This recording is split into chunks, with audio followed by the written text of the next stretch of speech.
ये ड्रामानुसार चांस मिला ब्रिजमन भाई जी के साथ रहने का। क्योंकि जब मैं दिल्ली में रहता था, दिल्ली में पांडवन में भाई साहब भी वहां रहते थे। आसिया बहन, ब्रिजमन भाई, गुलजार दादी, एक गोपाल भाई करके नाम से, और एक दादी ऑलराउंडर। ये मुख्य सभी बड़ी बहनें थी, बड़े भाई थे। उनके साथ मुझे रहने का मौका मिला तो उनसे बहुत कुछ सीखा हुआ है। 2 मिनट कुछ हम उनके बारे में स्मरण सुना करके फिर बाद में क्लास चालू करेंगे।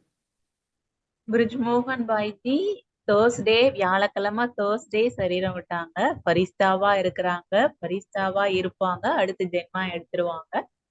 இப்போ பகவான் பாய்ஜிக்கு சான்ஸ் கிடைச்சது டில்லியில பாண்டவ பவன்ல.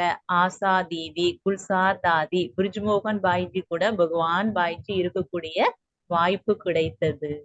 ஆல்ரவுண்டர் தாதி எல்லாம் கூட இருந்தாங்க. அதை பத்தி இப்ப 2 நிமிஷம் எக்ஸ்பீரியன்ஸ் பாய்ஜி சொல்லுவாங்க. तो जब मैं वहां गया था तो मुझे तो कुछ हिंदी वगैरह इतनी अच्छी नहीं आती थी, और मुझे कभी कभी उनके पास जाने का मौका मिलता था, क्योंकि जब उनको एक सेवा करता था भाई, तो कभी कभी वो जब कभी घर जाता था उनका खाना मुझे वहां तक पहुंचाना पड़ता था, उनके रूम तक जाता था। तो कभी कभी मैं उनको पूछता था, भाई साहब आपका भरता बनाओ। कहता है, भाई मेरा तो भरता नहीं बनाना, पहले बैंगन का भरता बनाओ। तो हम इस तरह से कैसे शब्दों में हम थोड़ी सी मिस्टेक करते वो हमको सिखाते थे। ஹிந்தி பகவான் பாய்ஜிக்கு பிரிஜ்மோகன் பாய்ஜி, ஆசா தேவி, குல்சார் தாதி, ஆல்ரவுண்டர் தாதி கூட இருக்கிற வாய்ப்பு கிடைச்சது. ஆரம்பத்துல இருக்கும்போது ஹிந்தி கொஞ்சம் கொஞ்சம் வருமா பகவான் பாய்ஜிக்கு. அப்போ கத்து கொடுப்பாங்களாம். பிரிஜ்மோகன் பாய்ஜி பகவான் பாய்ஜிக்கு ஹிந்தி கற்றுக் கொடுப்பாங்களாம். वैसे तो ब्रिजमन भाई जी पंजाब के रहने वाले, पंजाब में उनका पंजाबी फैमिली में जन्म हुआ, और काफी उन्होंने जो चार्टर अकाउंट का की पढ़ाई किया है। बहुत होशियार थे, और शायद 53 से बाबा के ज्ञान में चले, साकार मम्मा बाबा की उन्होंने पालना ली। பிரிஜ்மோகன் பாய்ஜி சாகார மம்மா பாபா கூட பாலனை அடைந்தவங்க. புத்திசாலியா இருந்தாங்க, அவ்வளோ ஆக்டிவ், புத்திசாலியா இருந்தாங்க. சார்ட்டர்டு அக்கவுண்ட் படிச்சிருந்தாங்க. அவங்களுடைய ஜென்மா பஞ்சாப்ல இருந்தது, பஞ்சாப்ல ஜென்மா எடுத்தாங்க. புத்திசாலியா இருந்தாங்க, படிச்சிருந்தாங்க. சாகார மம்மா பாபாவின் பாலனையை அடைந்தார் பிரிஜ்மோகன் பாய்ஜி. और उनके पिताजी का नाम आनंद था। उनके माता जी को भी हमने देखा हुआ है, ब्रिजमन भाई जी के। वो माता जी उनकी मथुरा में रहती थी, मथुरा में सेंटर पर समर्पित थी। तो मैं कई बार उनके पास भी जाता था क्लास कराने के लिए। பிரிஜ்மோகன் பாய்ஜியோட பிதா பேர் அப்பா பேரு ஆனந்த், மாதா பேர் அவங்க மதுரால சென்டரை சம்பாலனை செய்யக்கூடிய சமர்ப்பித்து. और जो उनके ब्रिजमन भाई का घर ही वहाँ इसमें था, दिल्ली में करोल बाग में, उनके घर में ही सेंटर चलता था। பிரிஜ்மோகன் பாய்ஜி வீட்டுல கூட பாபா வீடு கிளாஸ் நடக்குது, கீதா பாடசாலை ஐக்கியம் நடக்கிறது. उसके बाद धीरे धीरे पांडवन, जो अभी जो दिल्ली का पांडवन है, उन्होंने उनके पिताजी ने लिया, और उसके बाद पांडवन का जो सेंटर है उनके पिताजी ने लेकर के दिया है, और उसमें पांडवन चलता है। அடுத்து பாண்டவ பவன் கூட அவங்களோட பிதாஜி இருக்காங்க இல்லையா, அவங்க கொடுத்தாங்க. இப்ப கூட பாருங்க எவ்வளவு பெரிய சென்டர் நடந்துட்டே இருக்கு. जब वो बिल्डिंग ली थी, यज्ञ में सबसे बड़ी बिल्डिंग थी, तो सभी ने कहा कि अब इतना बड़ा भवन क्या करेंगे। तो उस समय ऑलराउंड दादी को बाबा ने कहा कि जैसे सुई होती है ना, सुई के अंदर जैसे उसके होल में धागा डालता है, इसी तरह ऑलराउंड दादी को बाबा ने कहा ये सुई का काम करेगा, इसी के अंदर से मेरे सारे बच्चे विदेश के आएंगे और मधुबन में बाबा मिलन के लिए आएंगे, आगे चलकर इसकी वैल्यू बढ़ेगी। ठीक है, आकर क्या डालेंगे भाई जी? वो सुई के अंदर जो धागा डालते हैं ना, धागा हाँ, डालते हैं, तो ऐसे वो गेट का काम, बाबा ने कहा ये गेट का काम करेगा। क्योंकि उस समय विदेश की कोई सेवा थी नहीं। तो दादी ने हाँ, कहा इतना बड़ा करेंगे क्या, नहीं कहा कि जैसे सुई में धागा डालते हैं वो पांडवों ने गेट का काम करेगा, उसके अंदर से ही मेरे पास बाबा बच्चे मिलने के लिए आएंगे बोला। இப்படி ஃபாரின்ல சேவை நடைபெறுது. 74ல இருந்து இப்போ ஒரு 50 வருஷமா ஃபாரின் சேவை நடைபெறுது. அப்போ பாண்டவ பவன் கிடைத்தப்போ இவ்ளோ பெரிய இடம் நம்ம ஆரம்பிக்கிறோம். ஆனால் எப்படி நடக்கும் அப்படின்னு கேட்டப்போ பாபா சொன்னாங்க, அடுத்து ஃபாரின் சேவையெல்லாம் வந்துரும். ஃபாரினர்ஸ் எல்லாம் வருவாங்க. இந்த இடம் ரொம்ப ஃபேமஸ் ஆயிடும். ரொம்ப மகிமைக்குரியதாயிடும் பாபா சொன்னாங்க. और उसके बाद आज वो पांडवन की कितनी महिमा, कितना बड़ा हो गया। और उसी पांडवन से आज दिल्ली में कितनी सारी सेवाएं हो गई। गुलजार दादी भी वही रहती थी, ब्रिजमान भाई भी वही रहते थे।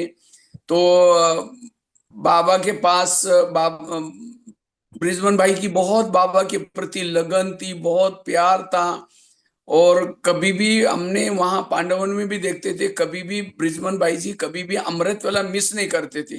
कहीं भी बाहर जाकर के लेक्चर करके आते थे कुछ भी, लेकिन अमृत वेला आकर के संगठन में बैठते थे, संगठन में योग करते थे। और हर संडे के दिन ब्रिजमन भाई का क्लास जरूर रहता था। गुलजार दादी करते थी गुरुवार के दिन, और ब्रिजमन भाई करते थे संडे के दिन क्लास कराते थे। பாண்டவ பவன்ல குருவார் இருக்கு இல்லையா, குருவாருக்கு குல்சார் தாதிஜி கிளாஸ் பண்ணுவாங்க. சண்டே கிளாஸ் யார் பண்ணுவாங்கன்னா பிரிஜ்மோகன் பாய்ஜி பண்ணுவாங்க. பிரிஜ்மோகன் பாய்ஜி அப்படி இருந்தாங்க. குரூப்ல வந்து யோகா பண்ணுவாங்க. அமிர்த வேலை மிஸ் பண்ண மாட்டாங்க. ஃபுல் டேல கொஞ்சம் யோகா சேவா பிஸி ஆயிடுச்சு, காரணம் எதுவும் இல்லாமல் அவசியம் அமிர்த வேலை குரூப்ல வந்து அப்படி லகன் மகனாக அப்படி பாபா கிட்ட பியார் அன்பாக ஈடுபாட்டோடு யோகா பண்ணுவாங்க. சண்டே கிளாஸ் பண்ணுவாங்க பிரிஜுமோகன் பாய்ஜி. जो वीआईपी सेवा के लिए बाबा ने ब्रिजमन भाई को, जैसे हिंदी का संपादक थे हमारे जगदीश भाई जी, वो रहते थे उधर दूसरे जगह पर, और ये रहते थे पांडवन में। तो ब्रिजमोहन भाई को बाबा ने खास वीआईपी सेवा के लिए, फॉरेन की सेवा के लिए प्यूरिटी का पेपर चालू कर, ஞான அமிர்து இப்படி எல்லாம் வரும் இல்லையா, சங்கம யுகம் தமிழ்ல ஞான அமிர்து. उससे पूर्व ब्रिजमोहन भाई जी सर्विस भी, लौकिक सर्विस भी किया। जो नंगल डैम है, बाकरा डैंगल नंगल डैम, तो वहां एक फर्टिलाइजर कंपनी में चार्टर्ड अकाउंटेंट थे ब्रिजमोहन भाई जी। பிரிஜுமோகன் பாய்ஜி சார்ட்டர்ட் அக்கவுண்ட்.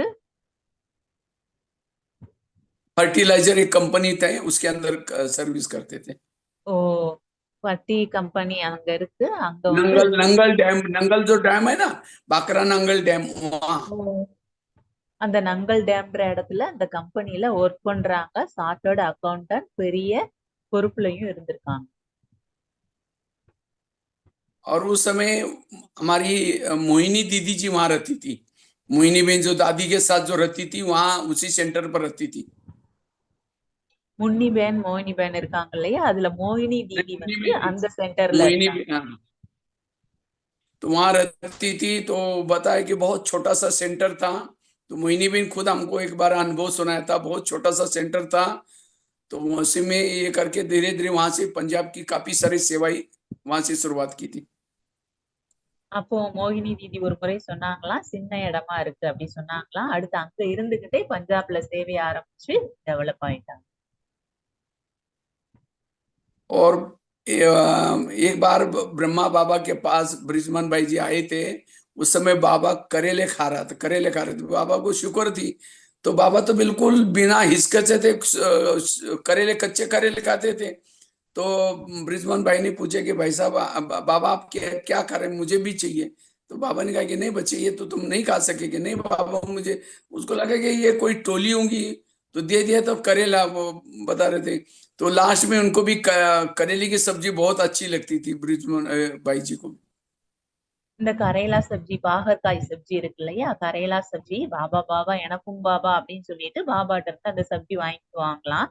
பாபா சாப்பிட்டதுனால அந்த சப்ஜி பிரிஜுமோகன் பாய்க்கும் பிடித்து விட்டது.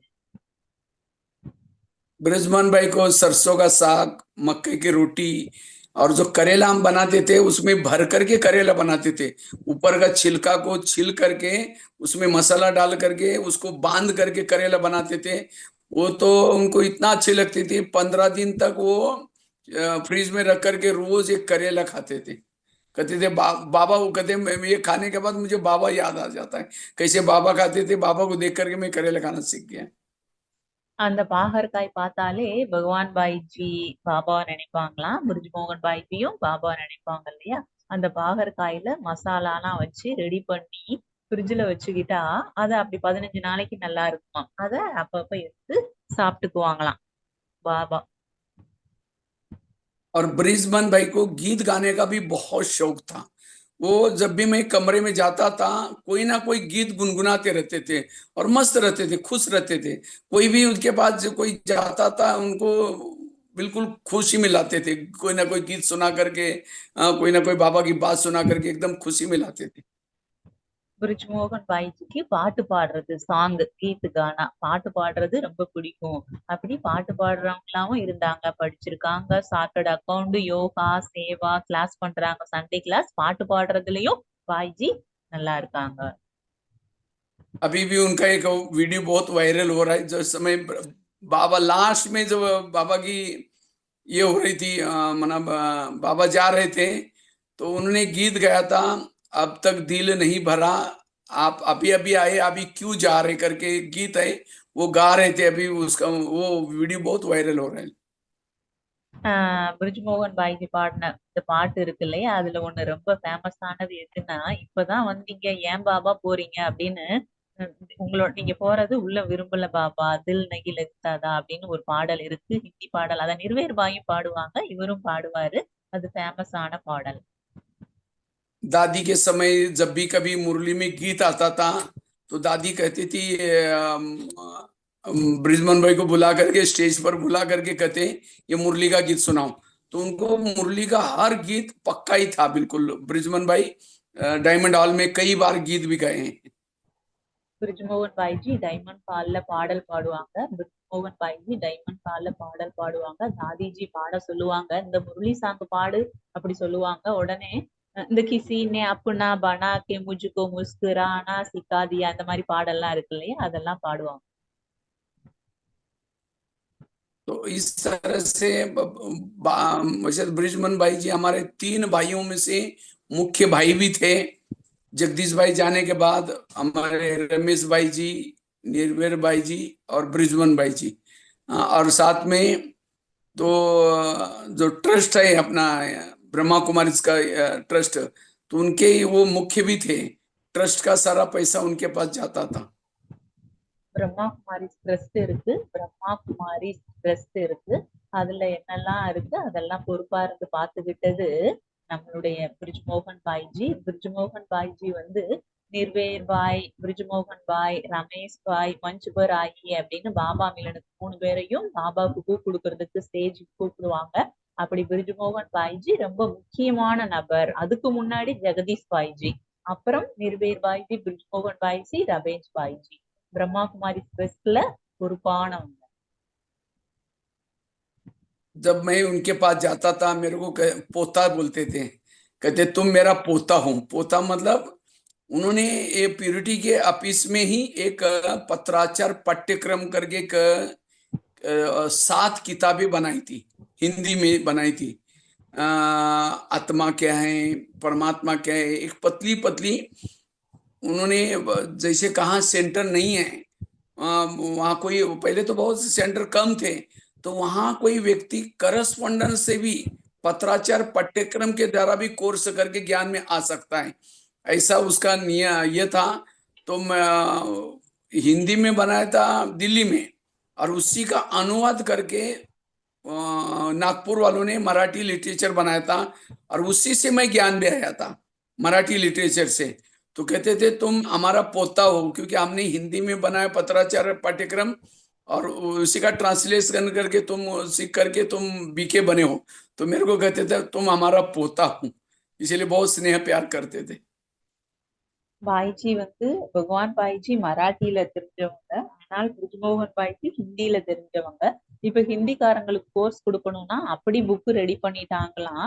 ஆத்மா, பரமாத்மா, அந்த பிக்சர், அந்த இதெல்லாம் அந்த லெட்டர்ஸோடு ரெடி பண்ணிட்டு ஹிந்திக்கு கோர்ஸ் கொடுக்குற மாதிரி ரெடி பண்ணாங்க பாய்ஜி, பிரிஜ்மோகன் பாய்ஜி. பகவான் பாய்ஜி அதெல்லாம் கத்துக்கிட்டு செய்யும் போது அவங்கள என்கரேஜ் பண்ணாங்க. करस्पॉन्डेंट कोर्स से जो कोर्स होते हैं जो सेंटर पे जहाँ अवेलेबल नहीं है, अभी आजकल शायद बंद हो गया, पहले वो बहुत चलता था। छोटे छोटे गांव तक काफी सारे भाई बहने उसी से भी ज्ञान में निकले पत्राचार पाठ्यक्रम के द्वारा। तो वो 7 छोटी छोटी हर महीने में एक किताब आता था और उसका नियम था कि उसको पढ़ करके उसके नीचे के क्वेश्चन आंसर भर करके भेजना है। फिर अगला किताब आता था हर महीने में। मेरा 6 महीने में कोर्स हुआ था उस किताबों के द्वारा। मेरे को कोई बहनों ने कोर्स नहीं किया, लेकिन मैंने पत्राचार पाठ्यक्रम से कोर्स किया हुआ है और उसी से ज्ञान में निकला हूं। பாய்ஜி கூட எப்படி கத்துக்கிட்டாங்கன்னா, கோர்ஸ் கேட்டு கத்துக்கிட்டேன்றதை விட அந்த புக் எல்லாம் இருக்கு இல்லையா, ஹிந்தியில மராத்தியில இப்படி புக்ஸ் எல்லாம் ரெடி பண்றாங்க பிரிஜ்மோகன் பாய்ஜி, அதெல்லாம் படிச்சு கோர்ஸ் எடுத்துக்கிறது, கோர்ஸ் கொடுக்கறது, இது எல்லாமே பகவான் பாய்ஜி கத்துக்கிட்டாங்க. और उनके पिताजी भी लेखक थे, वो भी उन्होंने भी काफी सारी किताबें बनाई हुई है। अपने ब्रह्मा कुमारी की कुछ किताबें उनके पिताजी ने भी लिखे हैं, आनंद करके नाम से। ஆனந்த் அப்படின்ற பேர் வந்து பிரிஜ்மோகன் பாய்ஜியோட பிதா, அப்பாவோட பேரு. அவங்க நிறைய புக்கு கூட எழுதியிருக்காங்க. நம்ம லிட்ரேச்சர்ல அவங்க ஆனந்த்ன்ற பாய்ஜி புக்கு கூட எழுதியிருக்காங்க. और उनका मतलब बहुत मैं देखता था गीता का भगवान कौन है, कैसे सिद्ध हो जाए। उन्होंने ये काफी सारे गीता के भगवान के, आज काफी सारे साधु संतों को भी डायरेक्ट बाबा के ज्ञान में लाने के निमित्त ब्रिजमन भाई भी ये हुए।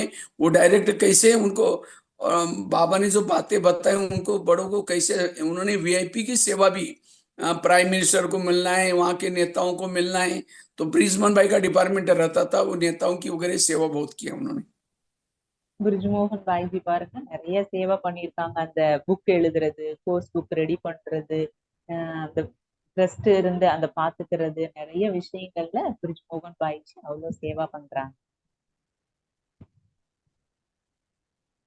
तो काफी सारे नजदीक से मुझे उस आत्मा को देखने का मौका मिला और बिल्कुल हमेशा चुस्त पुरुषार्थ में एकदम मस्त रहते थे और एकदम हल्के भी रहते थे। कहीं ये नहीं रहता था कि उनको मैं तो वो इतना बड़ा हूँ, बिल्कुल उनके क्लास में भी एकदम हंसाते बहलाते हुए क्लास कराते थे। கிளாஸ் அப்படி கிளாஸ் பண்ணுவாங்க பாய்ஜி கூட. சூப்பரா நல்லா புரிய வைக்கும்படி அப்படி நல்லா பாபா கிட்ட லகன் மகனா அவ்வளவு நல்ல நாலேஜ்ல பாய்ஜி, மோகன் பாய்ஜி கிளாஸ் பண்ணுவாங்க. तो ब्रिजमोहन भाई जी पांडवन में रहे, फिर उसके बाद जब जैसे ओआरसी बना, ओआरसी में भी काफी समय तक रहे हैं। ஓஆர்சியில கூட கொஞ்ச நாள் இருந்தாங்க பாய்ஜி. பாண்டவ பவன்ல ஓஆர்சியில இருந்தாங்க பிரிஜ்மோகன் பாய்ஜி. उसके बाद लास्ट लास्ट में अभी यहाँ जब से जगदीश भाई की तबीयत थोड़ा ऊपर नीचे होने लगी, उसके बाद फिर दादियों ने मधुबन में बुलाया और मधुबन में यहाँ ट्रेनिंग सेंटर में जहाँ रतन दादी का जहाँ रेसिडेंस है उसके बाजू में उन्होंने एक कमरा बनाया, प्रेरणा प्रेरणा करके, और वहां रहते थे। ட்ரைனிங் சென்டர் இருக்கு இல்லையா, அது பக்கத்துல மதுபன்ல ட்ரைனிங் சென்டர் இருக்கு, அது பக்கத்துல ரூம் எடுத்துட்டு அதுல பிரிஜ்மோகன் பாய்ஜி இருந்து சேவா பண்ணாங்க ஜெகதீஷ் பாய்க்கு அப்புறம். அதுக்கு முன்னாடி எங்க இருந்தாங்கன்னா பாண்டவ பவன்ல ஓஆர்சில இருந்து சேவா பண்ணாங்க. அதுக்கப்புறம் சாந்திவன்ல ஜெகதीश பாய்க்கு அப்புறம் मधुबन ट्रेनिंग सेंटर पकड़ वीरवीर भाई की तबीयत के बाद थोड़ा सा यहाँ बुलाया गया, क्योंकि यज्ञ के बड़े बड़े कारोबार, बड़ी छोटी छोटी मतलब बातों के ऊपर निर्णय करना वगैरह सब, इसीलिए फिर यहाँ बुलाया था। तो यहाँ रहते हुए भी उनको दिल्ली की तरफ भी ध्यान रहता था, दिल्ली की तरफ भी जाते थे और पूरा उनका शरीर भले थोड़ा सा ये भी रहता था, लेकिन भारत में कोने कोने में जा करके, विदेश में भी जा करके वो सेवा करते रहते थे। பிரிஜ்மோகன் பாய்ஜி டில்லியிலையும் சேவா பண்ணாங்க, சாந்திவன்லயும் சேவா பண்ணாங்க, எல்லா இடங்கள்லயும் பாரதத்துல சில இடங்கள்ல வந்துட்டு சேவா பண்ணாங்க பாய்ஜி. ஹெல்த் வந்து கொஞ்சம் அப்படி இப்படி இருந்தது, ஆனால் கூட நிர்வேர் பாய்ஜி ஜெகதீஷ் பாய்ஜி கூடயும் சரி, அவங்களுக்கு அப்புறமும் சரி சேவை செய்துட்டு இருப்பாங்க. कभी कभी बीच बीच में मुझे मिलने का मौका मिलता था तो मेरे को कहते देखो क्योंकि मेरा कमरा उनके वहां से बहुत नजदीक है, जिसे देखो मेरे को बोलते तो पांडवन में हमारे साथ में रहे, देखो यहाँ भी नजदीक तुम्हारे पास बीच बीच में आया करो।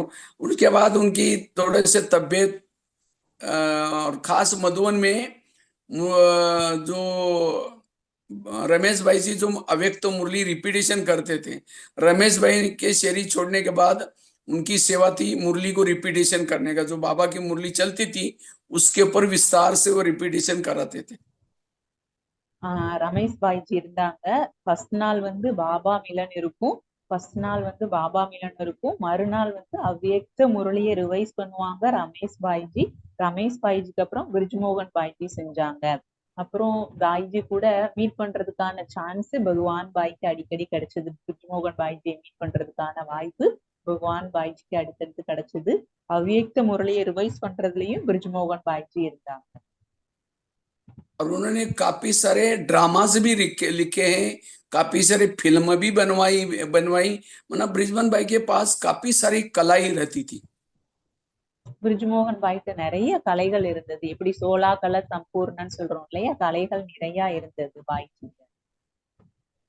शुरू शुरू में जब भी हम लोग कहीं बाहर जाते थे, मैं जब दिल्ली पांडवन में रहता था, मेरे को कहते थे कि देखो तुम टाइम वेस्ट करके नहीं आना, वो घर लौकिक में भी नहीं फंसना, लेकिन क्लास करना। अगर तुमको क्लास नहीं आता तो तुमको आइडिया बताता हूँ। तो मैं उस समय मेरे पास एक वॉकमैन रहता था, तो उस वॉकमैन को बोलते थे सवेरे मेरे पास लेके आओ। तो मैं सवेरे उनके पास वॉकमैन लेके जाता था और उसके अंदर कैसेट डाल करके वो लाल बटन दबा करके उसमें रिकॉर्डिंग करके वहां के कहाँ कहाँ जाने वाले वे मेरे को पूछते थे कहाँ कौन सी जगह पर जाने वाले। तो मैं बोलता था यहाँ यहाँ। तो वहां सभी बहनों का नाम लेकर के याद प्यार दे करके उसके अंदर कुछ ना कुछ पुरुषार्थ की अच्छी अच्छी बातें बातें टेप करके देते थे। कहते थे तुम पहले क्लास करना शुरू करना, अगर तुमको थोड़ा सा नहीं सुनाने आता तो इस क्लास को सुना लेना। कह के मैं हम लोग उनसे लेके जाते थे भर करके टेप में। तो कई काफी सारे उस समय तो दिल्ली तो बहुत दूर थी, क्योंकि भाई बहने भी बहुत दूर थे उस समय, नेट नहीं था, कोई क्लासेस इतना सभी तरफ नहीं मिलते थे। तो ऐसे ऐसे उन्होंने उमंग उत्साह देने का हमें काफी समय तक लेके गए। फिर धीरे धीरे उन्होंने कहा कि अभी तुम ही सुनाया करो, तो इसलिए फिर मैं बाद में नहीं लेके जाता था। इस तरह से शुरू शुरू में काफी उन्होंने उमंग उत्साह भी दिया। பிரிஜ்மோகன் பாய்ஜி உற்சாகம் கொடுப்பாங்க, யோகா பண்ணுவாங்க, சேவா பண்ணுவாங்க. பகவான் பாய்ஜி கிட்ட சொல்லுவாங்களாம், அவங்க கிட்ட ஒரு ரெக்கார்டட் இருந்தது, அதை எடுத்துவான்னு சொல்லிட்டு அவங்க கிளாஸ் ரெக்கார்ட் பண்ணி கொடுத்துருவாங்களாம் பகவான் பாய் கிட்ட. பகவான் பாய்ஜி கிளாஸ்க்கு போறாங்க, எங்கெங்கெல்லாம் அங்கங்க ஆரம்பத்துல கிளாஸ் போறாங்க, அவங்களுக்கு இந்த ரெக்கார்டர் போட்டு விடு, நீயும் கிளாஸ் பண்ணு, அப்படி ஐடியா கொடுப்பாங்களாம். அங்க இருக்கிறவங்களுக்கு எப்படி புருஷார்த்தம் பண்ணுவது அதை பற்றி சொல்லி கொடுப்பாங்களாம். யார் கொடுப்பாங்களாம், அன்பு நினைவுகள் கொடுப்பாங்களாம். நெட்டு கிடைக்கிறதுல ரெக்கார்டிங் பண்றதுல அந்த நேரம் எப்படி இருந்திருக்கும், இப்ப எப்படி இருக்கு, அந்த நேரம் எப்படி இருந்திருக்கும். ஆனாலும் பிரிஜ்மோகன் பாய்ஜி யோகா பண்ணாங்க, சேவா பண்ணாங்க. तो इस तरह से ऐसी महान आत्माओं के अंग संग में हमें रहने का मौका मिला। और केवल अभी वो भले आत्मा गई है, लेकिन वो सेवा के लिए कोई ना कोई महान कार्य करने के लिए आत्मा गई है।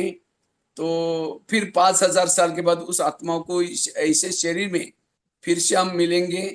तो ऐसी हमारी यज्ञ की जो आत्माएं जाती हैं, हमें उनको योगदान देने का भी मौका मिला। तो आज इनका उनका पार्थिव शरीर शरीर यहाँ शांतिवन में अभी तो मधुवन में है। मधुवन की 4 धाम की यात्रा हो रही। ज्ञान सरोवर जाएगा, ग्लोबल हॉस्पिटल जाएगा, मधुवन के 4 धाम करके उसके बाद फिर नीचे लाएंगे यहाँ मनमोहिनी वन, वहां से 5 नंबर गेट से अंदर लाएंगे। उनका प्रेरणा जो भवन है तो वहां लेके जाएंगे। वहां से फिर कॉन्फ्रेंस हॉल में रखे जाएंगे। कॉन्फ्रेंस हॉल से सभी भाई बहने लाइन से जा करके उन सभी को ये देंगे, श्रद्धांजलि देंगे। उसके बाद शांतिवन में जो मानसरोवर में भी शायद लेके जाएंगे। उसके बाद मानसरोवर के पास ही स्मशान घाट है, वहां अंतिम संस्कार किए जाएंगे। इस तरह से ऐसी महान आत्माओं को भी हमें मुझ आत्मा का बहुत बड़ा मौका मिला ऐसी आत्मा के साथ रहने का। तो ये आत्माएं भविष्य की सेवा को और तीव्र करने के लिए और पावरफुल बनाने के लिए, क्योंकि उनको शरीर साथ नहीं दे रहा था, इसके कारण बाबा ने उस आत्मा को काफी समय, मुझे लगता है जनवरी से लेकर के आज अक्टूबर हो गया, 6-7 महीना अहमदाबाद में भी रहे, उसके बाद वारसी में भी रहे, और वारसी में उन्होंने शरीर छोड़ा। பிரிஜ்மோகன் பாய்ஜி அப்படி யோகா பண்ணுவாங்க, அப்படி கிளாஸ் பண்ணுவாங்க. 5000 வருடம் கழித்து மீண்டும் அதே சரீரத்துல நாம அவங்கள மீட் பண்ணுவோம். அடுத்த 5000 வருடம் கழித்து 5,000 வருஷக்கே பகலேன்னு பாபா சொல்வார் இல்லையா? அடுத்த 5000 வருடம் கழித்து மீண்டும் நாம அவங்கள அதே சரீரத்துல மீட் பண்ணுவோம். அடுத்து ஜென்மா எடுத்துருவாங்க. மகான் ஆத்மா பிரிஜ்மோகன் பாய்ஜி மகான் காரியம் செய்தவர், மீண்டும் மகான் காரியத்துக்காக ஜென்மா எடுப்பாங்க. அவங்களுக்காக நாம யோக தானம் செய்யலாம். சாந்திவன்ல பிரிஜ்மோகன் பாகியோட சரீரம் இருக்கு. அவங்க பரிஸ்தாவா பாபா கூட இருப்பாங்க. இப்போ அவங்களோட அந்த சார்தாம் யாத்திரை, சாரதாம் பாபாவோட குடில், பாபா கா கமரா, ஹிஸ்டரி ஹால், ஸ்தம்பம் சுத்தி வருவாங்க பாய்ஜி. அடுத்து மன்மோகினிவன் அப்படி சுத்தி வந்துட்டு கான்பரன்ஸ் ஹால்ல அவங்கள வச்சிருவாங்க. எல்லாரும் வரிசையா போய் திருஷ்டி வாங்குவாங்க, பவர் கிடைக்கும். அடுத்து மானசரோவர் பக்கத்துல ஒரு இடம் இருக்கும், அங்க வந்து இறுதி சடங்கு நடக்கும். எப்படி பாருங்க, இந்த ஜனவரியில இருந்து அக்டோபர் வரைக்கும் அவங்க ஓஆர்சி அகமதாபாத், ஓஆர்சி அகமதாபாத் அப்படி மாறி மாறி இருந்தாங்க. இப்போ வியாழக்கிழமை தேர்ஸ்டே சரீரம் விட்டாங்க, சண்டே இன்னைக்கு இறுதி சடங்கு. நாம யோக தானம் செய்யணும். மகான் மகான் அவங்க மிகச்சிறந்த உயர்ந்த மகான். और देखो आत्मा वारसी, मुझे लगता है वारसी में दिवाली मना करके 5 तारीख को उन्होंने, पता नहीं कैसे, ये मधुवन से भी पहले दिवाली मनाई गई उनको, वो शायद आशा बहन को टच हुआ होगा, ये आत्मा तो जाने वाली है। तो 5 अक्टूबर को दिवाली मनाई गई, और उसी दिवाली में स्टेज पर भी उनको लाया। उन्होंने खुद अपने हाथ से दीपक भी जलाए और सबको हाथ हिला करके छुट्टी लेकर के गए, दिवाली मना करके गए हैं।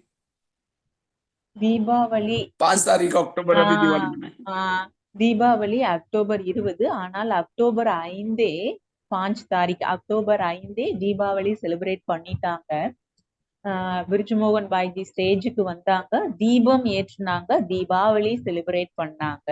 ஏன்னா ஆசா தீதி பவர்ஃபுல், அவங்களுக்கு டச் ஆயிருச்சு, இவங்க என்ன பரிஸ்தா ஆயிடுவாங்கன்னு. அக்டோபர் 5ஆம் தேதியே தீபம் ஏற்றி பிரிஜ்மோகன் பாய்ஜி தீபாவளி செலிப்ரேட் பண்ணாங்க. और उस समय दिल्ली के सारी भाई बहनें दिवाली मनाने के लिए वारसी में आए थे। सभी बहनों, सभी टीचर बहनों से भी मिले, सबको मिल करके छुट्टी लेकर के दिवाली मना करके गए। ஓஆர்சியில அக்டோபர் 5 தீபாவளி செலிப்ரேட் பண்ணி தீபம் ஏற்றி எல்லா சிஸ்டர்ஸ் பிரதர்ஸ் எல்லாரையும் மீட் பண்ணி எல்லாருக்கும் வாழ்த்துக்கள் சொல்லியிருக்காங்க. எல்லாருக்கும் முபாரக், தீபாவளி முபாரக், தீபம் ஏற்றி எல்லாம் செய்துட்டு இப்போ அடுத்த ஜென்மா எடுப்பாங்க மகானாத். ஓம் சாந்தி சிஸ்டர். क्योंकि दिल्ली की சொல்லுங்க சொல்லுங்க. பிரிஜ்மோகன் ஜியோட சரீரத்தோட வயசு என்ன சிஸ்டர்? 91. இருங்க அவர்கிட்டையும் சொல்றேன். भगवान भाई जी, ब्रिजमोहन भाई जी का एज 91। हाँ जी, हाँ 91। अभी उनका 91 था। बाकी वो देखो दिल्ली में ऐसी महान ये माता जी ने सुना एज, मैंने कहा 91। Thank you sister. हाँ, ओम सर। बाकी ऐसी आत्मा महान दिल्ली में, क्योंकि राजधानी बनने वाली है। राजधानी में मैंने और शहरों में तो बहुत गया हूँ, चाहे मैं बॉम्बे में गया हूँ, ब्राह्मण परिवार बहुत आए, चाहे कलकत्ता में गया हूँ, वहां भी ब्राह्मण परिवार बहुत आए, और भी भारत में कोने कोने में ब्राह्मण परिवार बहुत है। लेकिन दिल्ली में जो ब्राह्मण परिवार है वो वंडरफुल है। दिल्ली के परिवार में एकता बहुत है, वहां एक ने कहा सारे इकट्ठे हो जाते हैं। और जैसे सेंटर पर और कोई स्टेट में जाएंगे, दिल्ली को राजधानी क्यों बनाई गई? क्योंकि दिल्ली में अभी भी देखो हर संडे में, थर्ड संडे में दिल्ली के सभी भाई बहनें एक जगह पर एक करके योग करते हैं, और कोई भी स्टेट में ऐसी स्थिति नहीं है। तो ऐसी आत्माओं को सबको इकट्ठा करके संगठन बनाना, तो दिल्ली அவ்வளவு உயர்ந்தது, சிறந்தது, மகத்துவமானது. அங்கு அவ்வளோ yoga powerful. Asha Didi class, Brijmohan Bhaiji class, Brijmohan Bhaiji ORC, Mumbai, Rajdhani ready ஆகிற நேரம் டில்லி, ராஜதானி ஸ்ரீ லட்சுமி நாராயணருடைய ராஜ்யம் டில்லி, கல்கத்தா, எல்லா இடங்கள்லயும் யோகா சேவா பண்ணியிருக்கிறாங்க பிரிஜுமோகன் பாய்ஜி. பாய்ஜி பகவான் பாய்ஜி சொல்றாங்க, பாருங்க பரிவாரத்தை அப்படிப்பட்ட பரிவாரத்தை பில்டிங்க ஓஆர்சில பார்க்கலாம். தேர்ட் சண்டே குரூப் ஆயிட்டு அப்படி யோகா பண்ணுவாங்க. தேர்ட் சண்டே குரூப் ஆயிட்டு அப்படி யோகா நடந்துட்டு இருக்கு. அங்குதான் மிகச்சிறந்த யோகா சேவா நடந்து கொண்டிருக்கின்றது. அது மட்டும் இல்ல, ஸ்ரீ லட்சுமி நாராயணருடைய ராஜ்யம் டில்லியில் இருக்கு. देखो दिल्ली में कोने कोने में, हर कोने में अलग अलग सभी बहनें, और दिल्ली में जोन भी अलग अलग है, अलग अलग जोन है, लेकिन जोन में सभी बहनों में भाइयों में एकता बहुत जबरदस्त है। तो हमें दिल्ली वालों से यही सीखना है कि हमारे सेंटर में भी, हमारे जोन में भी एकता होना बहुत जरूरी है। और जब तक, इसीलिए दिल्ली को राजधानी बनाई गई, हमारी सबकी राजधानी। लेकिन उन राजधानी को बनाने वाले ऐसे महान आत्मा, जिनको हम आज याद करें, बृजमान भाई जी, गुलजार दादी, अलरौन दादी, जगदीश भाई, जो महान आत्माएं रहे हैं, तो उन महान आत्माओं को ने दिल्ली की हम सभी को, ब्राह्मणों को, भविष्य में वहां भूमि को तैयार करने का काम किया है। டில்லியில பாருங்க, குல்சார் தாதிஜி, ஆல்ரவுண்டர் தாதிஜி, இப்படி எல்லாம் ஜெகதீஷ் பாய்ஜி, இப்படி எல்லாம் மகான் ஆத்மாக்கள் வாழ்ந்த பூமி, பிரிஜுமோகன் பாய்ஜி வாழ்ந்த பூமி. அங்க இருக்கிற யோகா சேவா ஏகுதா ஒற்றுமை எப்படிப்பட்டது, அங்குதான் ராஜ்யமே வருகிறது. பாருங்க, அக்டோபர் 5 தீபாவளி செலிப்ரேட் பண்ணியிருக்காங்க அப்படின்னா அவங்க எவ்வளவு டச் பண்ணி அவங்க செலிப்ரேட் பண்ணியிருக்காங்க, எவ்வளவு உயர்ந்த சிறந்தவங்க. तो इसीलिए आज ऐसी आत्मा, और वैसे तो आत्मा जब शरीर छोड़ती है, वो तो पिछले बार शायद मैंने बताया था, 13 दिन तक वो आत्मा यहीं रहती है, आसपास ही रहती है। उसके बाद 13 दिन के बाद वो आत्मा शरीर छोड़ करके जाएगी, और जहां उनका जन्म तो लेगी, क्योंकि एक ब्रह्मा बाबा के सिवाय बाकी सभी ने जन्म लिया हुआ है। वो आत्मा फिर से एडवांस पार्टी में जाएगी, जन्म लेगी, और उससे से 5 महीना पूर्व उसका पहले से गर्भ तैयार रहता है। जब ये आत्मा वहां जाती है, प्रवेश करती है, उसके बाद ऑर्गन्स क्रिएट होना शुरू हो जाते हैं, और जैसे आत्मा के संस्कार है वैसा वो शरीर बन जाता है। பிரம்ம பாபா சம்பூர்ண பரிஸ்தாவா வதனத்துல இருக்கிறாங்க. ஒரு ஏக் பிரம்ம பாபா சம்பூர்ண பரிஸ்தாவா வதனத்துல இருக்கிறாங்க. பாக்கி எல்லாரும் ஜென்மா எடுத்துருவாங்க. பிரிஜுமோகன் பாய்ஜி ஜென்மா எடுப்பாங்க. அவங்களோட சன்ஸ்கார் அனுசாகரமாக ஜென்மா கிடைக்கும் அவங்களுக்கு. அவங்க கூட பாருங்க, அடுத்து போய் ஜென்மா எடுப்பாங்க. ஜென்மா அவங்க, அதாவது ஒரு 5 மாதம் அவங்க அம்மா தாயக போனப்பறம் 5வது மாதம் 10வது மாதம் பிறந்து விடுவார்கள். तो हमें भी ऐसी आत्मा जैसे बनने के लिए विशेष आज तो मैं क्लास नहीं करूंगा, लेकिन एक 10 बातें गिनाऊंगा। तो आज के दिन से हमें ऐसी आत्मा के निमित्त हम भी जल्दी जल्दी संपन्न बन जाए, संपूर्ण बन जाए। उसके लिए आज से हम 10 बातों को विशेष अंडरलाइन करेंगे और पुरुषार्थ करेंगे, जो हम भी उनके जैसे संपन्न और संपूर्ण बन सकेंगे। केवल 10 बातें मैं गिनाऊंगा, क्लास नहीं करूंगा, 11:30 तक पूरा करना है। பிரிஜுமோகன் பாய்ஜி போல சம்பன்னமாக வேண்டும், சம்பூர்ணமாக வேண்டும். யோகா பண்ணணும், சேவா பண்ணணும், சம்பூர்ணமாக வேண்டும். பாபாவிடம் லகன் மகன் பியார் பிரிஜுமோகன் பாய்ஜி போல ஐசா வண்ணாகே அப்படி ஆக வேண்டும். तो हमें भी कम समय में संपन्न बनना है, संपूर्ण बनना है। हमें तीव्र पुरुषार्थ, आज की बाबा की मुरली में तीव्र पुरुषार्थ करो, तो ये तीव्र पुरुषार्थ करने के लिए, स्थिति को पावरफुल बनाने के लिए 10 बातों का अंडरलाइन करना है। தீவிர புருஷார்த்தம் பண்ணணும், சம்பூர்ணமாகணும். இன்னும் ஒரு 4-5 வருஷம் இருக்கும் இல்லையா, சுத்தியுகம் வந்துடும். அப்போ சம்பூர்ணமாகணும், தீவிர புருஷார்த்தம் பண்ணணும். இப்போ ஒரு 10 பாயிண்ட் 10 பாயிண்ட் வாங்கி சொல்லுவாங்க. ये सारे मुरलियों का सार है, जो बाबा बार बार सारी मुरलियों की जो टॉपिक भी लेता है, इस 10 बातों के अंडर की बातें बातें लेकर के बाबा की मुरली चलती है। இந்த முரளி பாபா வந்து இந்த 10 பாயிண்டோட ஆதாரத்துல தான் ரெகுலர் முரளி நடக்குது. तो सबसे पहली बात है, अगर हमें संपन्न बनना है, संपूर्ण बनना है, तीव्र पुरुषार्थ करना है, आत्मा का पाठ पक्का करना है, क्योंकि आत्मा का पाठ जिसका पक्का होगा, सतयुग के देवताओं के संस्कार हमारे अंदर आएंगे, देवताओं की संस्कृति आएंगी। நாம சம்பன்னமாகணும், சம்பூர்ணமாகணும், ஆத்ம அபிமானியாகணும், தீவிர புருஷார்த்தி ஆகணும், தேவதா ஆக வேண்டும். தேவதா divine soul, divine brain, divine activities கொண்டு வரணும். क्योंकि आत्मा के संस्कार आने से, आत्माभिमानी बनने से हमारे अंदर पुराने संस्कार खत्म हो जाएंगे हमारे, और हमारे अंदर देवताओं के संस्कृति आएगी।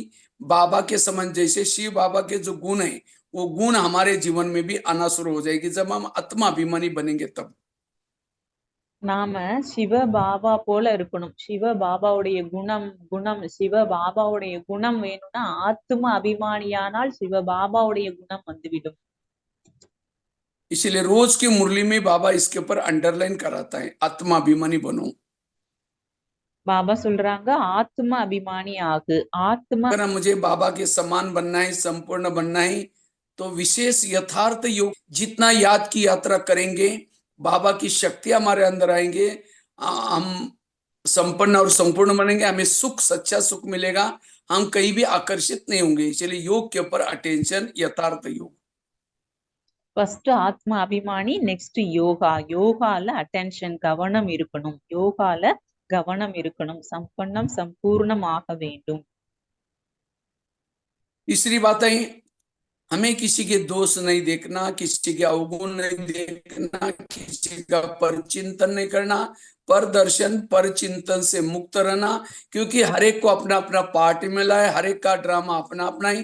अगर हम इन व्यर्थों का चिंतन करेंगे तो ज्ञान का चिंतन, मनन चिंतन नहीं कर सकेंगे, हमें बाबा भी प्यार नहीं कर सकेगा। इसलिए पर चिंतन, दूसरे के अवगुण को, दोष को नहीं देखना, ये पुरुषार्थ करना है। சுய சிந்தனை இருக்கணும், சுய தர்ஷன் இருக்கணும், புருஷார்த்தம் செய்யணும். பர சிந்தனை செய்யக்கூடாது, பர தர்சன் செய்யக்கூடாது. சுய சிந்தனை, சுய தர்சன், புருஷார்த்தம் செய்ய வேண்டும். क्योंकि जो परचिंतन करता है, बाबा उसको प्यार नहीं करेगा।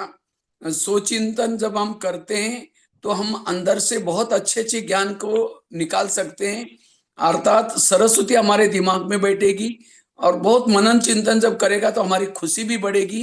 इसलिए पर चिंतन से बचना। பர சிந்தனை செய்யக்கூடாது, ஞான சிந்தனை செய்ய வேண்டும், சுய சிந்தனை செய்ய வேண்டும், சுய தர்சன் செய்ய வேண்டும். அதுதான் பாபாவுக்கும் பிடிக்கும். चौथी धारणा है, बाबा ने जो भी हमें ब्राह्मण बनने के बाद जो नियम, संयम, मर्यादा जो दी है, उसको कोई भी हालत में उसको पालन करना है। और जब हम बाबा की श्रीमत और मर्यादा का पालन करते हैं तो बाबा सदा हमारे दिल में बैठेगा। बाबा के ऊपर मेरा विश्वास है, तो ये कब पता चलता है? जितना बाबा के नियम और मर्यादा को हम पालन करते हैं, रिगार्ड देते हैं, उतना समझो कि बाबा के साथ आपका प्यार है। इसलिए ईश्वरीय नियम और मर्यादा का पालन करना, इससे हम संपन्न और संपूर्ण बन जाएंगे। ஃபர்ஸ்ட் ஆத்ம அபிமானி, நெக்ஸ்ட் யோகால கவனம் கொடுக்கணும், தேர்டு சுய சிந்தன், ஃபோர்த்து சொல்றாங்க நியமப்படி நடக்க வேண்டும். தில் மே திலாராம் பாபா, நியமப்படி நடக்க வேண்டும். तो जितना हम ईश्वरीय नियम और मर्यादा का पालन करते हैं तो हमारे अंदर देवताओं के संस्कार आएंगे, और हम माया कभी भी हमारे ऊपर वार नहीं करेगी, क्योंकि माया तो हमारा भला करने के लिए है, बुरा नहीं करती। बाबा कहते हैं माया मेरी बेटी है और तुम मेरे बच्चे हो, लेकिन कब कभी वो माया बेटी हमें थप्पड़ तब मारते जब हम नियम को तोड़ देते। इसीलिए बाबा से प्यार, अर्थात बाबा के नियमों से प्यार चाहिए। பாபா கிட்ட பியார் இருக்குனாலே பாபாவுடைய ஸ்ரீமத் படி, நியமப்படி நடக்க வேண்டும். பாபா கிட்ட அன்பு இருக்குனாலே பாபாவுடைய நியமப்படி நடக்க வேண்டும். மாயா ஜீத் ஆக வேண்டும். चाहे खान पान की धारणा, पवित्रता की धारणा, चाहे पहनने की धारणा, हर धारणाओं को हमें जीवन में लाना जरूरी है, और तब जा करके हम संपन्न बनते हैं। பவித்ரதா, பிரம்மச்சரியம், பிரம்மாச்சாரியம், ஃபுட்டு, ட்ரெஸ் எல்லாமே பாபா நியமம் அப்படி இருக்க வேண்டும். पांचवी धारणा है, हमें चाहे हमारे जीवन में कोई भी हमारा अपमान करता है, निंदा करता है, ग्लानि करता है, कोई प्रकृति के विघ्न आते हैं, तो भी हमें सदा मन को चुप रखना है, अर्थात उन बातों को सहन करना है, क्योंकि ये हमारे साथ में क्यों हो रहा है, कि हमारे पिछले जन्मों के कर्मों की सब है। लेकिन कभी कभी ऐसी जब सिचुएशन हमारे सामने आते हैं, हम तो किसी के रास्ते में गए ही नहीं, फिर भी सामने वाला कोई तंग करता है, परेशान करता है, तो हमारे संकल्प चलना शुरू हो जाता है, ये मेरे साथ क्यों करता है, ये सहन नहीं करते। अब जब सहन नहीं करते हैं, हम डिस्टर्ब हो जाते हैं, दूसरों को बददुआई दे देते हैं, संकल्प चलते हैं, स्थिति हमारी बिगड़ जाती है। इसलिए हर परिस्थिति को सहन करना, सहन करने से बाकी शक्तियां और गुण हमारे पास आएंगी। इसलिए सहन करने की शक्ति अगर है, हम संपन्न और संपूर्ण बन सकते हैं। நமக்கு சகிப்புத்தன்மை வேண்டும், சகிப்புத்தன்மை வேண்டும். சகிப்புத்தன்மையினாலே யார் உங்களுக்கு உதவி செய்தாலும் தொல்லை கொடுத்தாலும் ரொம்ப தேங்க்ஸ் தேங்க்யூ சொல்லிடுங்க. இந்த ஃபர்கிவ் ஃபர்கட் ஜானகிதாதி சொல்லுவாங்கல்ல, மன்னிச்சிடணும், மறந்துடணும். சகிப்புத்தன்மையோடு இருக்க வேண்டும். छठी धारणा है, वर्तमान समय संगम युग में हमारा सबसे बड़ा खजाना है संकल्प का खजाना। कोई भी परिस्थिति में हमें संकल्पों को वेस्ट नहीं करना है, क्योंकि जिसके संकल्प ही वेस्ट हो जाते हैं, उसका समय वेस्ट हो जाता है, एनर्जी वेस्ट हो जाते हैं, सारे गुण और शक्तियां भी चली जाते हैं। इसीलिए हमें संकल्प को सदा, मन को सदा चुप रखना। ये मन को चुप रखना अर्थात बाबा के ऊपर विश्वास है। हाँ, इसीलिए संकल्प, बाबा कहते हैं संकल्प से सारा कल्प चलता है। अगर मेरे संकल्प निगेटिव है, मेरा कल्प भी निगेटिव बन जाएगा। इसीलिए संकल्पों को बचाना। मुझे लगता है पिछले सीजन की जितनी भी बाबा की अव्यक्त मुरलियां चली थी, सारे संकल्पों को बचाने के लिए मुरलियां चली थी। क्योंकि जब हमारे न चाहते अभी ये क्यों होता है मेरे साथ, संकल्प करना शुरू हो जाते हैं, तब हमारा मनोबल कमजोर हो जाता है, हमारी बुद्धि की शक्ति भी क्षीण हो जाते हैं, और मन और बुद्धि क्षीण हो गए तो हम ऊर्जाहीन बन जाते हैं, स्थिति बिगड़ जाती है। इसलिए मन को सदा चुप रखना, सदा संकल्पों को बचाना, ये पुरुषार्थ करने की आवश्यकता है। நம்மளோட சங்கல்பா எப்படியோ அப்படிதான் நம்முடைய கல்பா இருக்கும். பாசிட்டிவ் சங்கல்பா, பாசிட்டிவ் கல்பா. அப்போ நம்மளுடைய சங்கல்பம், தாட்ஸ், எண்ணம் நல்லா இருந்தால் கல்பமே நல்லா இருக்கும், லைஃப் ஜென்மமே நல்லா இருக்கும். நம்மளோட சங்கல்பா கரெக்டா இருக்கணும், பாசிட்டிவா இருக்கணும். आज दुनिया में लोग जो परेशान है, दुखी है, किसी को गुस्सा आता है, कोई मर्डर करता है, इन सब का कारण उनको ज्ञान नहीं है, ड्रामा का ज्ञान नहीं, कर्मों का ज्ञान नहीं, जो, और इसीलिए उनके संकल्प बहुत चलते हैं, और जिसके संकल्प ज्यादा चलते वो दुखी बनता जाता है, परेशान बन जाता है। अगर हम भी ब्राह्मण आत्मा ज्ञान में चलने के बाद फिर भी बैज पहनते हैं, सफेद ड्रेस पहनते हैं, रोज नियमों प्रमाण चलते हैं, लेकिन संकल्प चलाते हैं, तो हम भी परेशान दुखी बन जाएंगे। इसलिए संकल्प को सदा पॉजिटिव रखना, ये है पुरुषार्थ। சங்கல்பா, நம்மளுடைய சங்கல்பம், நம்மளுடைய எண்ணம் பாசிட்டிவாக இருக்க வேண்டும். அப்ப நம்மளுடைய கல்பமே, லைஃபே நல்லாயிரும். பாசிட்டிவ் சங்கல்ப். और जब हम पॉजिटिव बनेंगे, जब हमारा जो लक्ष्य है फरिश्ता बनना, क्योंकि जब तक फरिश्ता नहीं बनेंगे तब तक सत्युग के देवी देवता बन ही नहीं सकते।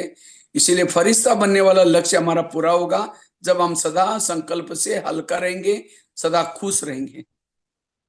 நாம பக்கா பிராமணன், பரிஸ்தா தேவதா. பக்கா பிராமணன் புருஷோத்தம சங்கமயுக பிராமணன் ஃபர்ஸ்ட், நெக்ஸ்ட் பரிஸ்தா தேவதா ஆக வேண்டும். பாசிட்டிவ் தாட்ஸ் இருக்க வேண்டும். सातवीं धारणा है, अगर मुझे स्थिति को बाप समान बनाना है, कर्मातीत बनना है, अच्छी अवस्था बनानी है, उसके लिए जो भी हमारे पुराने संस्कार हैं, चाहे काम के संस्कार, चाहे क्रोध के, उन संस्कारों को हमें परिवर्तन करना है। और कौन से संस्कार मेरे अंदर अभी भी ज्ञान में चलने के बाद है वो चेक करो। जैसे बच्चों की जब परीक्षा नजदीक आते हैं तो जिस सब्जेक्ट में वो ढीले होते हैं, कच्चे होते हैं, उसका ट्यूशन लगाते हैं। इसी तरह हमें भी उस संस्कारों को परिवर्तन करने के लिए स्पेशल किसी भाई बहनों को पूछ करके, महारथियों को पूछ करके, मेरे अंदर ये संस्कार है, मैं उसको कैसे बदले, अव्यक्त मॉडलिंग की स्टडी करके हमें उस संस्कार को परिवर्तन करना है। नहीं तो होता क्या है, महीना 2 महीना हम अच्छा मेहनत करते हैं और पुराने संस्कार के वश हो जाते हैं, की कमाई चट हो जाते हैं। इसलिए संस्कारों का परिवर्तन, इससे हम कर्मातीत बनेंगे, शक्तिशाली बन जाएंगे। நம்மளோட சன்ஸ்கார் பரிவர்த்தனை செய்ய வேண்டும். தேவதா சன்ஸ்கார், டிவைன் சன்ஸ்கார், பிராமணன் பரிஷ்டா தேவதா சன்ஸ்கார் தான் கிட்ட இருக்கணும். इसलिए संस्कारों को हमें परिवर्तन करना है, क्योंकि संस्कार के वश होने से कई समस्या प्रॉब्लम्स आना शुरू हो जाते हैं, हम शक्तिहीन बन जाते हैं। சன்ஸ்கார் பரிவர்த்தனை தான் சக்திசாலி ஆகும். சன்ஸ்கார் பரிவர்த்தனை வேண்டும். 8वीं धारणा है। पहली धारणा बताए आत्माभिमानी बनने की धारणा, दूसरी बताई दर्शन से मुक्त बनने की धारणा, चौथी बताई श्रीमत प्रमाण चलने की धारणा, 5वीं बताई सहन शक्ति की धारणा, 6ठी बताई संकल्प को समर्थ पॉजिटिव बनाने की धारणा, 7वीं बताई संस्कार परिवर्तन की धारणा। பரிவர்த்தனை செய்யணும்னு சொன்னாங்க இல்லையா? ஃபர்ஸ்ட் ஆத்ம அபிமானி, இரண்டாவது யோகா பண்ணணும், மூன்றாவது சுய சிந்தனை செய்ய வேண்டும், நான்காவது நியமப்படி நடக்க வேண்டும், ஐந்தாவது சகிப்புத்தன்மையோடு இருக்க வேண்டும், ஆறாவது சங்கல்பமே நல்லா இருக்கும்னு சொல்லிட்டாங்க. பாசிட்டிவ் தாட்ஸ் தான் இருக்கணும். அடுத்து தேவதா சன்ஸ்காரத்தை கொண்டு வர வேண்டும். பிராமணன் பரிஸ்தா தேவதா சன்ஸ்காரம் இருக்க வேண்டும். एक सहन शक्ति वाला रह गया था आपका 5वां। சகிப்புத்தன்மை, சகன் சக்தி, சகிப்புத்தன்மையோடு இருக்க வேண்டும். 8वीं बात है, अगर हम अपने अवस्था को कर्मातीत बनाना है, शक्तिशाली बनाना है, अवस्था को अच्छी बनाना है, हमें रोज कोई ना कोई लक्ष्य लेकर के चलना है, और खास तो स्वराज्याधिकारी बनने का पुरुषार्थ करना है। हमें अपनी इंद्रियों को श्रीमत प्रमाण चलाना है, जिसको ही बाबा कहते हैं स्वराज्य अधिकारी बनो। स्वराज्य अधिकारी अर्थात सो परिवर्तन मतलब हर इंद्रियां हमारे ज्ञान में चली। जो ब्रह्मा बाबा ने क्या किया, रोज अपने कर्मेंद्रिय का दरबार लगाया, इसी तरह हमें भी रोज अपनी इंद्रियों का दरबार लगा करके हर इंद्रियों को श्रीमत प्रमाण चलाना। जब हमारी इंद्रियां सहयोगी बनेगी, तब हम विकारजित मायाजित बन करके अपने लक्ष्य तक पहुंचेंगे। आज होता क्या है, हम तो चाहते हैं पुरुषार्थ करना है, हमें भी बाप समान बनना है, जैसे ब्रिजमोहन भाई जी, दादी जी ये संपन्न बने, अच्छे अच्छे पुरुषार्थ के, हमें भी ऐसे बनना है, हमें आता है। लेकिन अगर हमारी इंद्रियां इसके तरफ ध्यान नहीं है, कर्मेंद्रिया में धोखा देते हैं, तो हमारा लक्ष्य अधूरा रह जाएगा। इसलिए वर्तमान समय किसी को देखने के बजाय मेरे कान क्या सुनता है, क्या जरूरी है ये सुनना, मुख मेरा क्या बोलता है सारा दिन, आंखें मेरी क्या देखते हैं, मन मेरा कहाँ जाता है, बुद्धि मेरी कहाँ जाती है, कान क्या सुनते हैं, एक एक इंद्रियों पर अटेंशन। और जो स्वराज्य अधिकारी बनेगा वो जल्दी ही संपन्न और संपूर्ण बनेगा। ये है 8वीं बात। எட்டாவது விஷயம் என்னன்னா, எப்படி பாருங்க, பிரிஜ்மோகன் பாய்ஜி இருக்காங்க, தாதி இருக்காங்க, எல்லாருமே கர்மாத்தீத் ஆகிட்டாங்க. எவ்வளவு யோகா, எவ்வளவு சேவா, எவ்வளவு பாபா கிட்ட லகன், மகன், பவித்ரதா, பியார் எப்படி இருந்தாங்க. அப்படி நாமும் கர்மாத்தீத் ஆக வேண்டும். சுய பரிவர்த்தனை செய்ய வேண்டும். சன்ஸ்கார் பரிவர்த்தனை, டிவைன் ஆக்டிவிட்டிஸ் அப்படி இருக்கணும். கண்கள் ஆத்மான்னு பார்க்கணும், காது பாபா சொல்றத கேட்கணும், வாய் பாபாவுடைய மகிமை பாடணும், மனதுல தில்மே திலாராம் பாபா இருக்கணும். அப்படி நாம எல்லாமே பெரியவங்க போல செய்து கர்மாத்தீத் ஆக வேண்டும். अगर कोई कर्मेंद्रिया मेरा कहना नहीं मानती, अपनी मन मर्जी चलाती है, उसको शिक्षा देना, सावधान करना। अगर नहीं मानती तो भी उनको सजा देना। जैसे ब्रह्मा बाबा रोज दरबार लगाते थे, ये दरबार लगाने का पुरुषार्थ करेंगे तभी, नहीं तो कहते ना अंधा पीस रहा और कुत्ता बैठ करके खा रहे हैं। अंधा पीस रहा है और कुत्ता खा रहा है, उसको अंधे को लगता है मैंने बहुत पीसा। इसी तरह हम पुरुषार्थ करें कई सालों से, लेकिन जमा कुछ भी नहीं है। इसीलिए ये स्वराज्य अधिकारी का पुरुषार्थ करना जरूरी है। சுயராஜ்ய அதிகாரியாக புருஷார்த்தம் செய்ய வேண்டும். தினமும் தர்பார் கூட்ட வேண்டும். என்னோட கண்ணு இன்னைக்கு கரெக்டா இருந்தது, காது கரெக்டா இருந்தது, என்னோட வாய் கரெக்டா பேசியது, என்னோட மனசு என்னோட பாபாவை நினைத்தது. அப்படி தர்பார், சுயராஜ்ய அதிகாரி, கர்ம இந்திரியங்களோட கண்ட்ரோலிங் பவர் இருக்க வேண்டும். 9वीं बात है सोमानों के अभ्यास करना।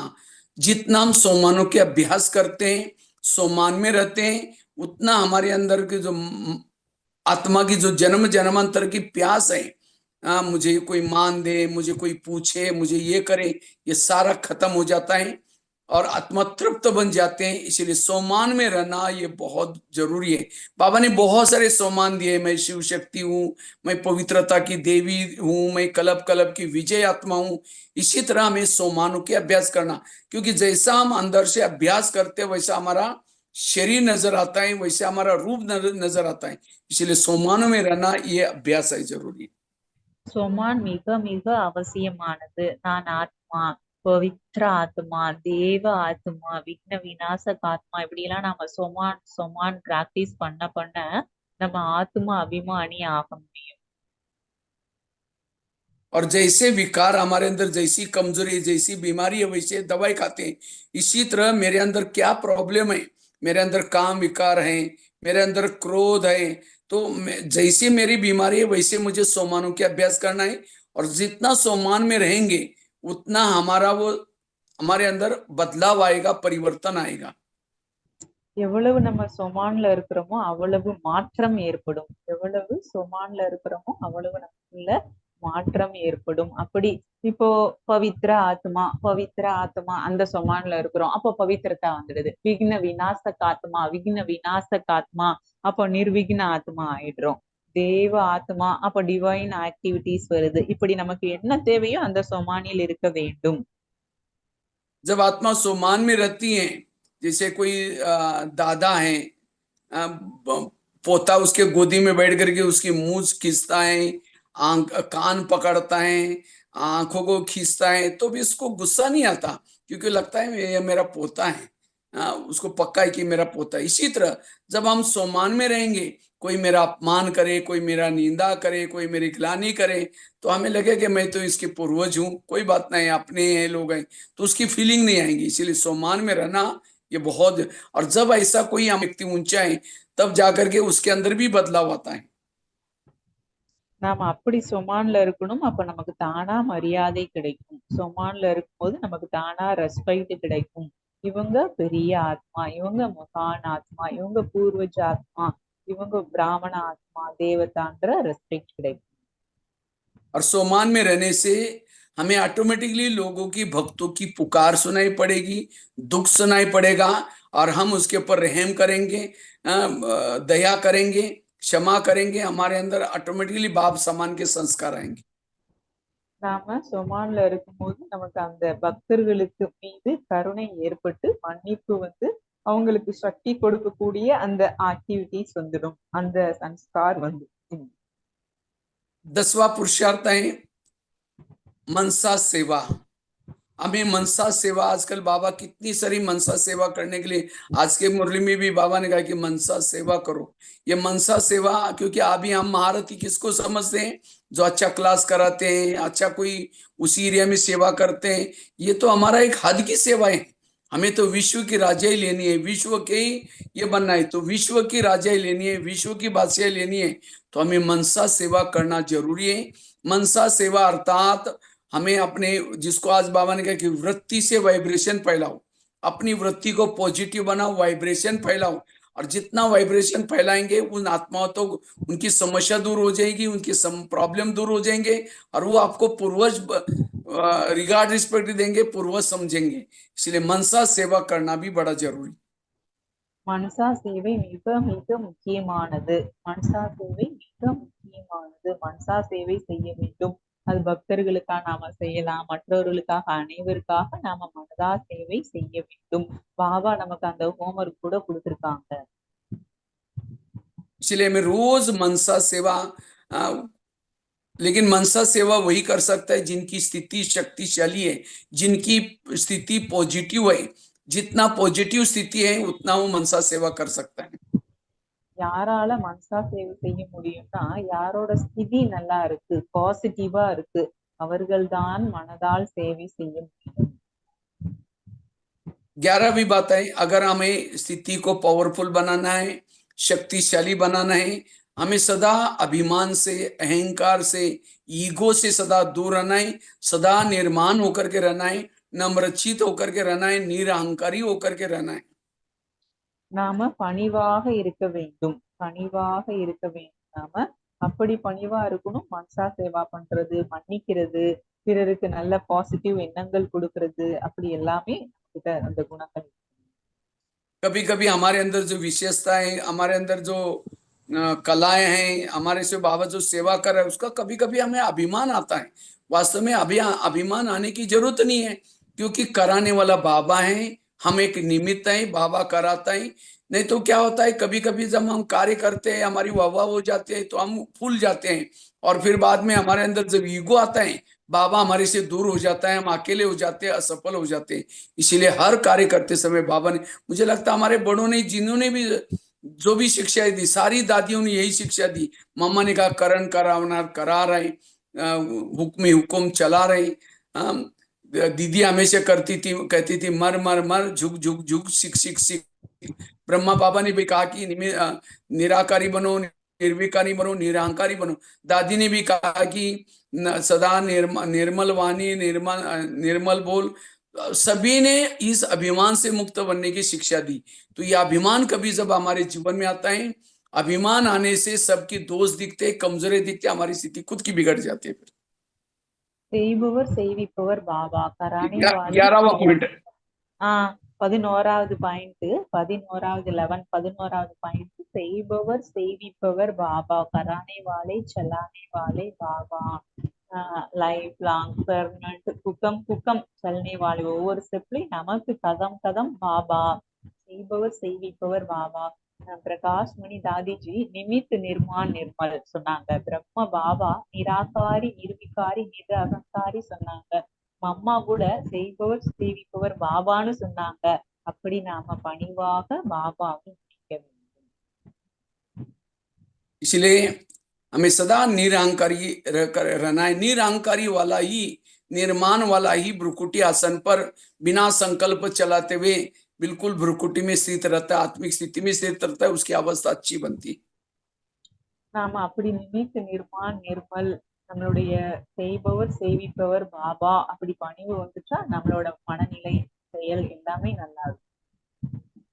और लास्ट के 12वीं पॉइंट सुना करके मैं पूरा करता हूं। अगर हमें अवस्था को शक्तिशाली बनाना है, तीव्र पुरुषार्थ करना है,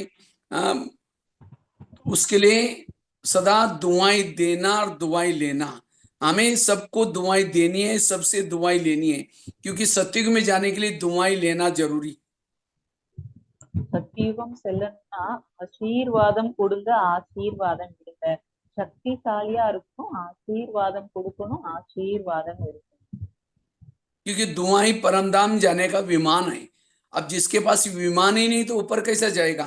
इसीलिए सारा दिन हमें सबकी बाबा का संदेश दे करके, मीठे बोल बोल करके, किसी को कोई कार्य में सहयोगी बन करके, हमारे संपर्क में जो भी आएंगे वो सब हमको दुआएं दे।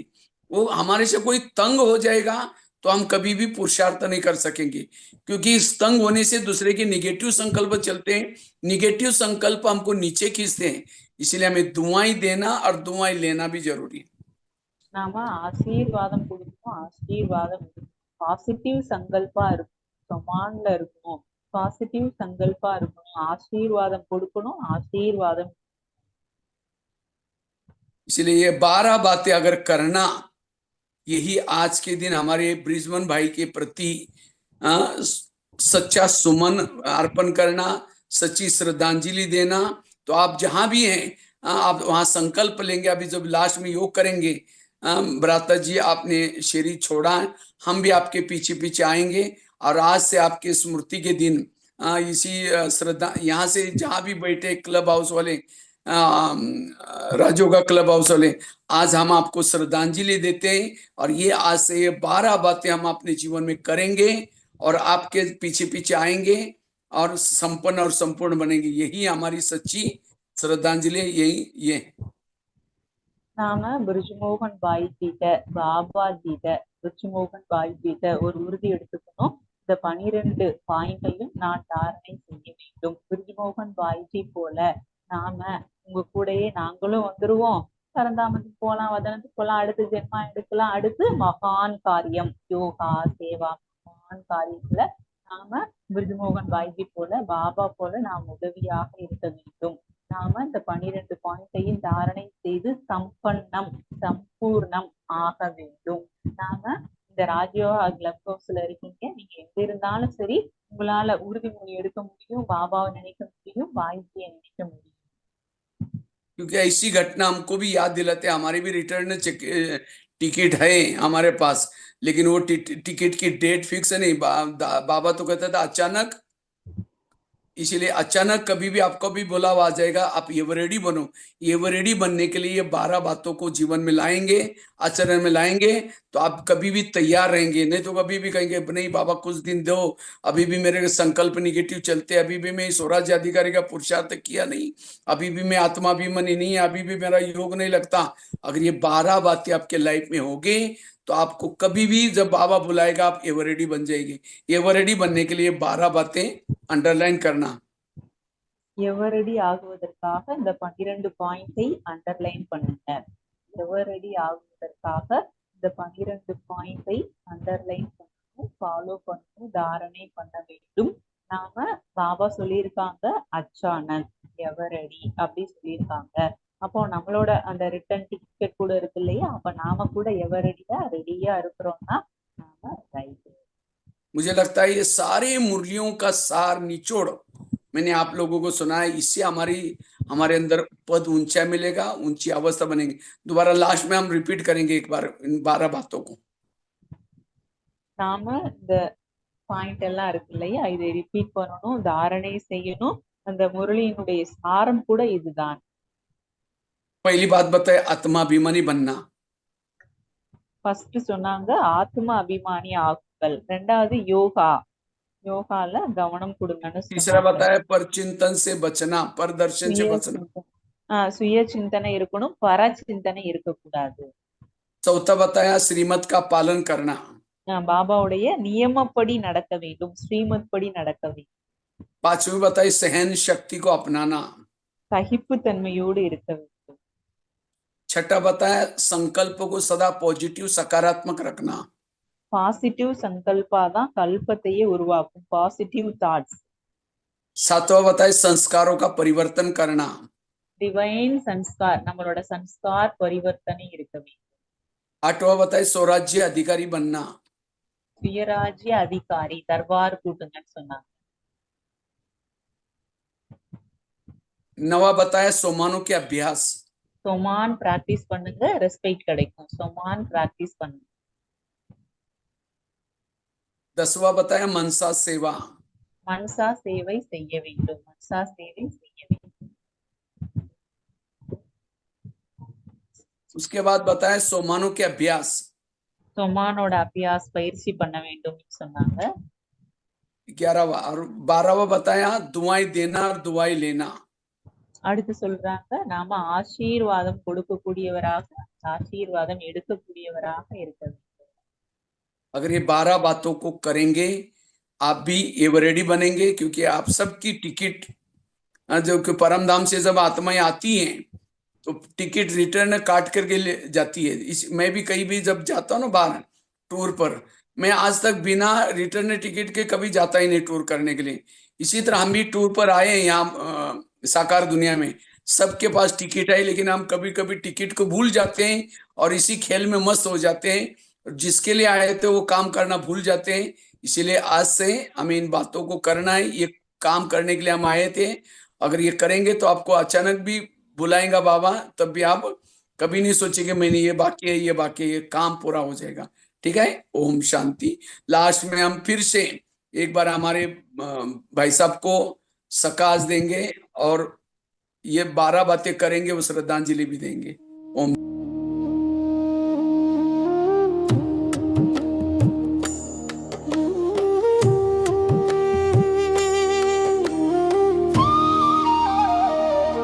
तेरी मधुर वाणी में था ज्ञान का अमृत झरता, हर शब्द में था उजियारा अंधेरों को जो हरता। आज वो स्वर मौन हुए पर गूंजते हैं दिलों में, तेरी मुस्कान बसी रहे इस पावन महफिलों में। बाबा का सच्चा दूत था तू, प्रेम का अनुपम संदेश था तू, तेरी राह दिखाएगी सदा ओ ब्रिजमोहन भाई, ओ ब्रिजमोहन भाई।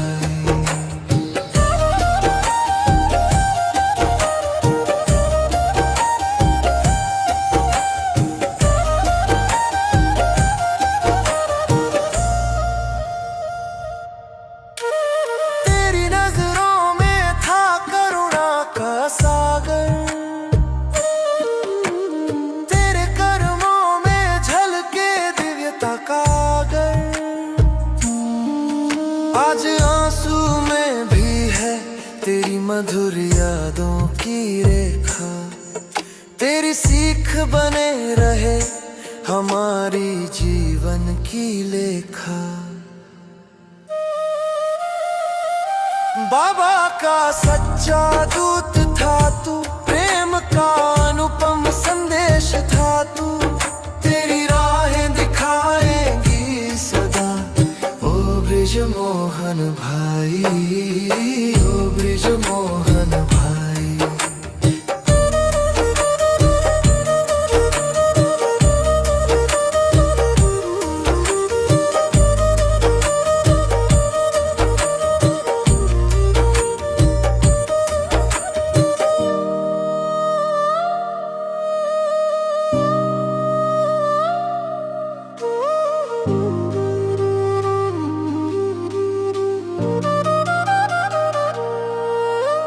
यादों की दीपशिखा सदा जलती रहेगी, तेरी आत्मा बाबा की गोद में खिलती रहेगी।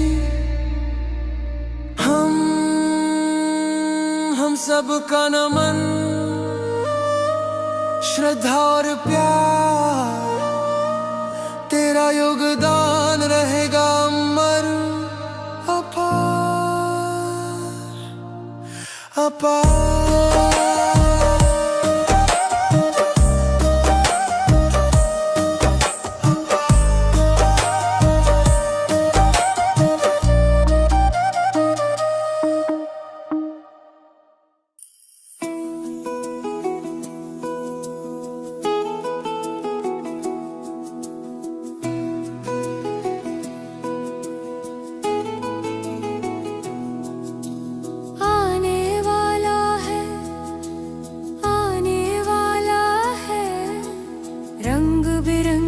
स्वर्ग हमारा आने वाला है, जाने वाला है, जाने वाला है। कलयुग का घना अंधेरा जाने वाला है, आने वाला है, आने वाला है। नन्हा मुन्ना कृष्णा फिर से आने वाला है, जाने वाला है, जाने वाला है। माया का संसार पुराना जाने वाला है।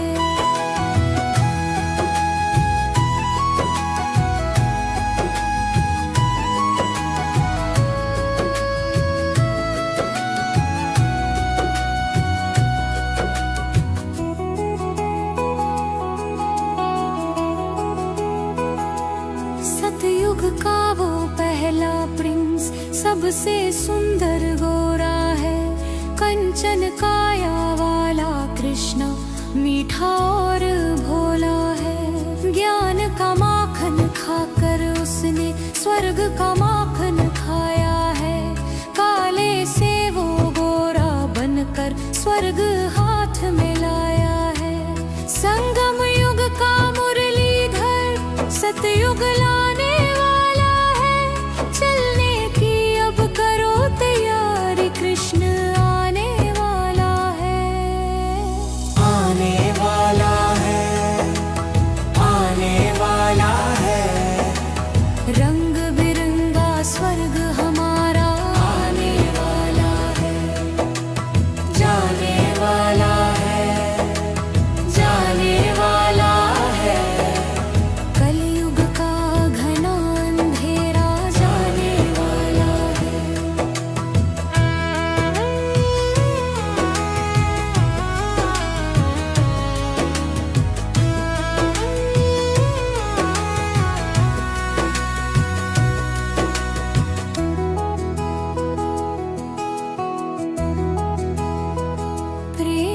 प्रिंसेस बनने वाले रोज मुरली सुनते हैं।